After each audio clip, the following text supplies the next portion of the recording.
चारा घोटाला और बड़े बड़े नल जल घोटाला के बाद ये बड़ा घोटाला जातिगत जनगणना वाला घोटाला है। ये 500 करोड़ रुपया जनता का पैसा के साथ हकमारी हुआ है। और सत्ता में बैठे लालू प्रसाद यादव जी का एक ट्वीट भी बहुत तेजी से वायरल हुआ था। उन लोगों पे कटाक्ष कर रहे थे, खासतौर पे हमारे समाज पे कटाक्ष कर रहे थे कि जातिगत जनगणना का विरोध वही लोग कर रहा है जिसके अंदर तनिक भर भी न्यायिक चरित्र नहीं है। न्यायिक चरित्र की बात वही लोग कर रहे हैं। इनका एक बयान था कि कैंसर के इलाज में सर दर्द की दवा नहीं खाया जाता। लालू प्रसाद यादव जी, ये बिहार के छात्र अब आपके चरवाहा विद्यालय में नहीं पढ़ते हैं। गणना करवा लीजिए, अगर ज्यादातर जमीन किन्हीं ने दान दिया स्कूल बनाने के लिए, अस्पताल बनाने के लिए, आश्रम बनाने के लिए, तो भूमियार ब्राह्मण लाला राजपूत के ही बेटे निकलेंगे। तो हम लोग हमेशा सभी की बात किए हैं, लेकिन आज ये लोग अपनी नाकामी छुपाने के लिए हमारे समाज को बदनाम करवाते हैं। ये 32 साल से राज ये कर रहे हैं, ये अपनी गलती को छुपाने के लिए ढिंडरा सवर्ण समाज के फोड़ रहे हैं कि आप लोग को शोषण सवर्णों ने किया है। एम क्या आपका बपौती थोड़ी एम है। आपने कितने मुसलमानों को आगे बढ़ने दिया? शहाबुद्दीन की परिवार जो आपके लिए करता मरता रहा, उस परिवार को आपने छोड़ दिया कि आपके बेटे से कम नॉलेज वाले थे अब्दुल बारी सिद्दीकी, जिनको आपने मंत्रिमंडल से बाहर कर दिए। ये बिहार सरकार जातिगत जनगणना कराने का मुख्य मकसद पहले से तो इन लोग का मानसिकता फिक्स था कि सवर्ण समाज को कमजोर करना है। सवर्ण समाज को, अब देखिए जातिगत जनगणना का लोग कर रहा है तो ये लोग का दिमाग में बैठा हुआ कि जातिगत जनगणना का विरोध अगर कोई कर रहा है तो वो सवर्ण समाज कर रहा है। उपेंद्र कुशवाहा जी क्या सवर्ण समाज से आते हैं? चिराग पासवान जी सवर्ण समाज से आते हैं। बहुत सारे लोग धरना पे बैठे हुए हैं। रेणु देवी क्या सवर्ण समाज से आती हैं? इनका मुख्य मकसद था 2 जाति को गिनना। ये 2 जाति को गिने हैं और राजनीतिक लाभ ये खुद लेना चाहते हैं। इनकी नारा क्या था कि जिसकी जितनी संख्या भारी उसकी उतनी हिस्सेदारी। जनगणना आगे हो गया, जनगणना का रिपोर्ट आ गया, तो आप लोग क्यों मुख्यमंत्री उप मुख्यमंत्री कुर्सी पे कब्जा करके बैठे हुए? छोड़ के हटिए। 37% आबादी अति पिछड़ा का है। कितने आपने मंत्री बनाया, कितने को आपने विधायक बनाया, कितने को आपने सांसद का टिकट दिया? आपके मंत्रिमंडल में कितने अति पिछड़े हैं? जरा गणना करके बताइए। 27% ओबीसी की आबादी है जो 32 साल से बिहार पे राज कर रहा है। कोई मुख्यमंत्री बना हुआ है तो कोई उप मुख्यमंत्री बना हुआ है। ये लोग जात में बिहार में आग लगा दिए हैं, बिहार में आपसी सौहार्द बिगाड़ रहे हैं। अगर ये काम और इस तरह का बयान कोई आम आदमी दिया होता तो उसको पर एनएस से तमाम तरह के हस्तकंडा लगाकर उसको जेल के सलाह के ऊपर डाल दिया जाता। आपने जातवाद का बढ़ावा दिया बिहार में, आपने जातीय दंगा भड़काने का प्रयास किया है जातिगत जनगणना कराने के बाद। 500 करोड़ रुपए खर्च करके नीतीश कुमार जाति आधारित जनगणना कराते हैं और इस जनगणना के बाद खबर ये आती है कि कुछ लोग इसके रिपोर्ट को मान नहीं रहे हैं। कुछ लोगों का कहना है कि भाई मेरी जाति को कम करके दिखाया गया है और खास करके स्वर्ण समाज के जो लोग हैं वो तो कह रहे हैं कि हमारी जाति को जानबूझकर कम किया गया है। राजपूत, भूमिहार, ब्राह्मण, कायस्थ को जानबूझ के कम कर दिया गया है ताकि उनको राजनीतिक भागीदारी जो है वो कम दी जाए। और अब इस पर चर्चा खूब हो रही है। यहाँ तक कि नीतीश कुमार के अपने जाति वाले भी इस पर सवाल खड़े कर रहे हैं। वो कह रहे हैं कि कुछ खास जाति का जो है वो संख्या बढ़ा दिया गया है। इसमें यादव का जिक्र जरूर हो रहा है कि यादवों की संख्या जानबूझकर बढ़ाई गई है। और अब इस पर बातचीत होगी। स्वर्ण समाज का युवा नेता जो है पुरुषोत्तम राज काफी समय बाद हमारे साथ मौजूद है। जाति आधारित जनगणना होती है, रिपोर्ट आ जाता है, संख्या बताई जाती है कि आपकी संख्या कितनी है, खुश हैं उस संख्या से? देखिए, ये सरकार के डाटा में हमारा जो संख्या बताया गया सवर्ण समाज का 15.2% 52% बताया गया है।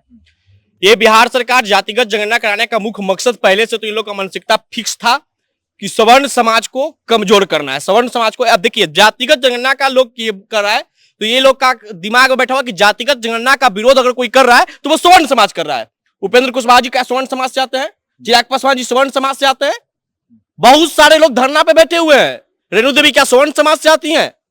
सारे लोग के साथ जनसंख्या जो हुआ है जातिगत जनगणना कहीं ना कहीं सरकार की जनगणना करवाए। जो लोग सरकार में बैठे उनकी जाति की जनगणना अधिक हुआ है। बाकी लोग क्या नसबंदी करा लिए थे क्या? उनकी जनसंख्या कम गया? भाई अगर हमारे समाज के लोग बच्चा पैदा नहीं किए इतने सालों से तो कम से कम हमारा जो जनसंख्या पहले उतना तो समतल रहना चाहिए था ना। लेकिन हमारा जनसंख्या इतना कम दिखा दिया गया है जैसे मान लो लोग पलायन कर गए हैं। ये बिहार सरकार एक साजिश के तहत जनगणना करवाई और ये जनगणना सरकार के लोग ही करवाए। इनका मुख्य मकसद था 2 जाति को गिनना। ये 2 जाति को गिने हैं और राजनीतिक लाभ ये खुद लेना चाहते हैं। इनकी नारा क्या था कि जिसकी जितनी संख्या भारी उसकी उतनी हिस्सेदारी। जनगणना आगे हो गया, जनगणना का रिपोर्ट आ गया, तो आप लोग क्यों मुख्यमंत्री उप मुख्यमंत्री कुर्सी पे कब्जा करके बैठे हुए? छोड़ के हटिए। 37% अति पिछड़ा समाज है, 17% मुस्लिम लोग है, तो 37% वाले को मुख्यमंत्री और 17% वाले को मुख्यमंत्री बनाइए ना पहले। तो आप लोग दूसरे के हकमारी करके कुंठित होकर के पद पे बैठे हुए और इसका इल्जाम लगा रहे हैं उन लोगों पे जो 32 साल से सत्ता में है ही नहीं। इन लोग क्या कहते हैं कि जो दलित है, वंचित है, शोषित है, उसके हक के साथ हकमारी कौन किया है? तो 15% वाले। जरा बताइए, 37% आबादी अति पिछड़ा का है, कितने आपने मंत्री बनाया, कितने को आपने विधायक बनाया, कितने को आपने सांसद का टिकट दिया? आपके मंत्रिमंडल में कितने अति पिछड़े हैं? जरा गणना करके बताइए। 27% ओबीसी की आबादी है जो 32 साल से बिहार पे राज कर रहा है। कोई मुख्यमंत्री बना हुआ है तो कोई उप मुख्यमंत्री बना हुआ है। आज भी अगर शोषित है, वंचित है, पिछड़ा है, तो इसके लिए दोषी सरकार है, बल्कि सवर्ण नहीं है। ये सरकार से सवाल होनी चाहिए कि आपने पिछड़े के लिए ऐसी कौन सी योजना लाया, आपने क्या काम किया कि अभी तक पिछड़ा ही रह गया, दलित रह गया, वंचित रह गया। तो ये लोग हर चीज में जिम्मेदारी किसको ठहराते हैं? सवर्णों को। ये इनके एक मंत्री का हमने बयान सुना है, आप ही के चैनल के मार्फत से एक बयान सुना है, भू राजस्व मंत्री है, उनका कहना है कि ये जातिगत जनगणना कराया गया है जातिवाद खत्म करने के लिए। इनका बयान से हंसी आता है कि जातिगत जनगणना से अगर जातिवाद खत्म होता, ये लोग जात में बिहार में आग लगा दिए हैं, बिहार में आपसी सौहार्द बिगाड़ रहे हैं। अगर ये काम और इस तरह का बयान कोई आम आदमी दिया होता तो उसको पर एनएस से तमाम तरह के हस्तकंडा लगाकर उसको जेल की सलाह को पीछे डाल दिया जाता। आपने जातवाद का बढ़ावा दिया बिहार में, आपने जातीय दंगा भड़काने का प्रयास किया है जातिगत जनगणना कराने के बाद। ना कि किसकी कितनी संख्या है, इसमें दिक्कत तो आपका नारा था जिसकी जितनी संख्या भारी उसकी उतनी हिस्सेदारी। तो आप क्यों नहीं अपने उसको हिस्सेदारी के लिए आप अपना पद छोड़ रहे हैं? कुंठित मार के क्यों बैठे हुए हैं? बिहार के पूर्व मुख्यमंत्री राजद सुप्रीमो लालू प्रसाद यादव जी का एक बयान सुने हैं। उनके नेता है लालू यादव नेता है ना, यादवों के नेता है दोनों। वाह गजब बात है भाई, ये मुसलमान के नेता आप कैसे हो गए? फिर एमवाई क्या आपका बपौती थोड़ी एमवाई है? आपने कितने मुसलमानों को आगे बढ़ने दिया? शहाबुद्दीन की परिवार जो आपके लिए करता मरता रहा, उस परिवार को आपने छोड़ दिया कि आपके बेटे से कम नॉलेज वाले थे अब्दुल बारी सिद्दीकी, जिनको आपने मंत्रिमंडल से बाहर कर दिए। ऐसा कोई सगा नहीं जिसको इन लोगों ने ठगा नहीं। एक आध भी परिवार का नाम बताइए जिसको इन लोगों ने नहीं ठगा है। शहाबुद्दीन की परिवार, अब्दुल बारी सिद्दीकी की परिवार, कितने मुसलमानों को इन्होंने मंत्रिमंडल में जगह दिया, कितने मुसलमानों को इन्होंने विधायक का टिकट दिया, सांसद का टिकट दिया। सिर्फ एमवाई के नाम पे वोट ये लोग लिए हैं। उनका वोट लेकर के वर्षों से सत्ता पे बैठे हैं, लेकिन उनको न्याय नहीं मिला है। आपको क्यों तकलीफ हो रही है? आपके घर जाति आधारित जनगणना बिल्कुल नहीं हुआ है। क्या हम तो चैलेंज करते हैं, कोई सरकार के आला अधिकारी, आपके यहाँ के टीचर नहीं गए? हमको यहाँ कोई गेवे नहीं कि हमसे कोई पूछा ही नहीं कि हम किस जाति के होगा कि जेडीयू के प्रवक्ता लेकर बैठेंगे, बताएंगे कि आपका नाम पुरुषोत्तम है, आपका घर संख्या 5 है। जातिगत जनगणना जेडीयू और राजद के वाले ही लोग करवाए थे, उनको ही पता कि किसके किसके दरवाजे पर गया है। उपेंद्र कुशवाहा का पोल खुला ना, और उपेंद्र कुशवाहा ये देखिए, अब इन लोग को बताइए कि ये डाटा सार्वजनिक नहीं करना था, डाटा लीक नहीं करना था, तो फिर डाटा लीक हुआ कैसे? इससे स्पष्ट होता है कि जेडीयू राजद के कार्यालय में बैठ के जातिगत जनगणना का रिपोर्ट बनाया गया है। एक तरफ आप कहते हैं कि इसको डाटा लीक नहीं करना है, सरकार किसकी है? महागठबंधन का, नकली इंडिया का। जनगणना किसने करवाया? सरकार के लोगों ने करवाया। जनगणना का रिपोर्ट सार्वजनिक किसने किया? सरकार के लोगों ने किया। तो यह तो स्पष्ट है ना कि जो लोग सरकार में उसकी घर पे रहते हैं कि आपके घर कोई घर पे नहीं? हमारे माता पिता भाई सब लोग घर पे रहते हैं। कैसे झूठ है? अरे भाई आपके पास डाटा होगा ना कि आपने जातिगत जनगणना किया है। हमारे दरवाजे पे तो कम से कम कोड होनी चाहिए था, हमारे दरवाजे पे कोड होना चाहिए था। एक भी नहीं है, चल के देख लीजिए। हम तो आपके घर पे नहीं गया है कि आपके गांव में? बहुत सारे लोगों के पास नहीं गया है, सिर्फ मेरे ही घर पे नहीं, हमारे कई साथी हैं जिनके दरवाजे तक नहीं गया है। मेरा तो तबीयत खराब था, जातिगत जनगणना का रिपोर्ट हम देखे, लेकिन हमें आश्चर्यचकित रह गए कितनी जल्दीबाजी में ये रिपोर्ट कैसे जारी हो गया।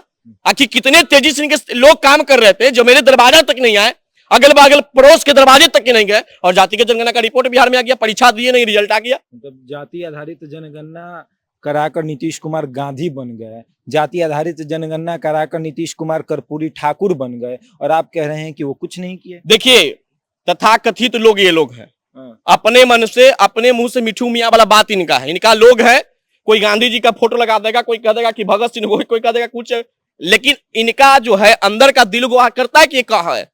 ये बिहार के बर्बाद करने वाले गांधी बने हैं, बिहार को तबाह कर दिए 20 सालों से।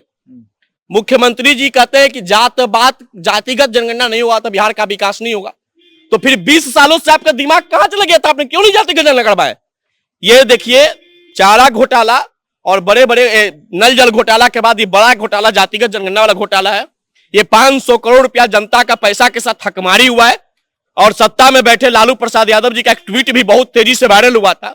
उन लोगों पे कटाक्ष कर रहे थे, खासतौर पे हमारे समाज पे कटाक्ष कर रहे थे कि जातिगत जनगणना का विरोध वही लोग कर रहा है जिसके अंदर तनिक भर भी न्यायिक चरित्र नहीं है। न्यायिक चरित्र की बात वही लोग कर रहे हैं।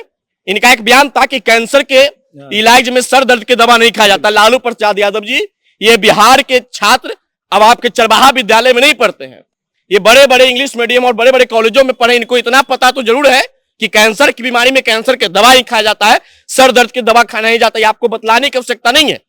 लेकिन जो आपका एक ट्वीट में यह लिखा गया था कि सामाजिक न्याय का चरित्र उन लोगों में तनिक पर भी नहीं है, सामाजिक न्याय का चरित्र जैसा भाषा आपके मुख से शोभा नहीं देता है, जो अपने दोनों बेटे के अलावा किसी टैलेंटेड यादव को आज तक अपने सत्ता पे नहीं बिठाया। क्या तेजस्वी यादव, तेज प्रताप यादव के अलावा कोई यादव समाज में टैलेंटेड व्यक्ति नहीं था जो मुख्यमंत्री मंत्री बन सकता है? आपने उनके हकमारी किया, आपने उनके हक के साथ खिलवाड़ किया है और आप दूसरे पर आरोप लगाते हैं। इस कैंसर रूपी बीमारी की इलाज करने के लिए बिहार की जनता ने आपको डॉक्टर के रूप में इस बिहार में बैठाया था, तो आपके फीस के बदले जमीन हुआ करता था। और आप आज सर दर्द और कैंसर की इलाज कर रहे हैं। जिस समय इलाज करना था उस समय आप जमीन दौलत बना रहे थे। इनका एक बयान हुआ है कि जिसके पास अधिक जमीन है उसको अधिग्रहण करके शोषित वंचित के बीच बांटना है। तो क्या संख्या आपकी कम है? जमीन रखे हैं 39% जमीन रखे हैं। तो पहले आप पटना वाले पेट्रोल पंप का जमीन, दिल्ली बड़े बड़े अपार्टमेंट वाला जमीन तो आप पहले त्याग कर दीजिए। करोड़ों रुपया का जो संपत्ति 4 लाख में आप खरीदे तो उसको तो आप जाके दान कीजिए। आपके पास है ना, स्वर्णों के पास जमीन है ना, संख्या तो 15% है, जमीन 85% आपने कब्जा कर जमीन। ये जितना बिहार में विद्यालय बना हुआ है, एक किसके जमीन पे बना हुआ है? जमीन किसने दान दिया है? हमारे पूर्वजों ने दान दिया है। और ये जो लोग आरोप लगाते हैं कि इनका जो समाज है सब लोग का शोषण करने का काम करता है, मैं तो दावे के साथ कहता हूं लालू प्रसाद यादव जी, चाहे नीतीश कुमार जी, कलेजे पे हाथ रख के बता दीजिए कि आपने कितने अपने जाति वाले को, गरीबों को आपने धन दौलत है उनको पैसा दिए होंगे। लेकिन हमारे समाज के पूर्वजों ने जात देखकर नहीं बल्कि हर गरीबों के लिए विद्यालय के लिए जमीन दान दिया। चाहे आप जितना भी विद्यालय बना हुआ है उसका जाकर के आप करवा लीजिए, गणना करवा लीजिए।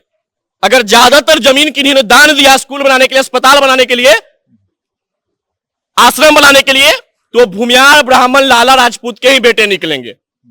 तो हम लोग हमेशा सभी की बात किए हैं, लेकिन आज ये लोग अपनी नाकामी छुपाने के लिए हमारे समाज को बदनाम करवाते हैं।